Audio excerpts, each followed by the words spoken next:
ডম্বুর জলাশয়কে বেসরকারীকরণের প্রতিবাদে ত্রিপুরা তপশিলি জাতি সমন্বয় সমিতি, মৎস্যজীবী সমন্বয় সমিতি, গণমুক্তি পরিষদ, গন্ডাছড়া মহকুমা কমিটির উদ্যোগে গন্ডাছড়া বাজারে এক মিছিল ও পথসভা অনুষ্ঠিত হয় আজ অর্থাৎ 17 ফেব্রুয়ারি 2024 ইংরেজি। মিছিলে ছিলেন পার্টির রাজ্য সম্পাদক মণ্ডলীর সদস্য, ত্রিপুরা তপশিলি জাতি সমন্বয় সমিতির সাধারণ সম্পাদক সুধন দাস, পার্টির নেতা ললিত ত্রিপুরা, ধনঞ্জয় ত্রিপুরা, বিধায়ক সুদীপ সরকার, নয়ন সরকার সহ অন্যান্যরা।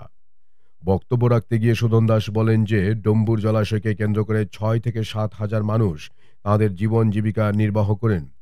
এই জলাশয় বেসরকারীকরণ করলে অনেক মানুষের তাদের সংসার চালাতে কষ্ট হবে। রাজ্য সরকার ও এডিসি প্রশাসন দুইয়ের উদ্যোগে এই জলাশয়কে বেসরকারীকরণ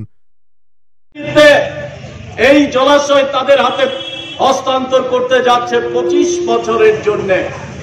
অলরেডি সমস্ত কিছু পাকাপোক্ত হয়ে গেছে। এই আশঙ্কা জেনে আমরা প্রথম গিয়েছিলাম গন্ডাছড়া মৎস্য দপ্তর অফিসে। এই গন্ডাছড়া মহকুমার নেতৃত্ব সহ তারা কিচ্ছু বলতে পারে। তারপর আমরা গেলাম এডিসির হেডকোয়ার্টার, তার চিফ এক্সিকিউটিভ অফিসার সিকে জমাতিয়ার কাছে ডেপুটেশনে, গণমুক্তি পরিষদের শীর্ষ নেতা রাধাচরণ দেব বর্মা, মৎস্যজীবী ইউনিয়নের রাজ্য সম্পাদক, আমরা তফসিলি সমন্বয় সমিতির পক্ষ থেকে আমি, আমাদের প্রাক্তন বিধায়ক ললিত ত্রিপুরা, আমাদের তফসিলি মৎস্যজীবীর নেতারা সহ আমরা গিয়েছিলাম। আপনারা কি বেসরকারি কোম্পানির কাছে লিস্ট দিয়ে দিচ্ছেন? পরিষ্কার করে কিছু বলছেন না। এই জায়গার মালিক তো এডিসি না, এই জায়গার মালিক হচ্ছে রাজ্য সরকার।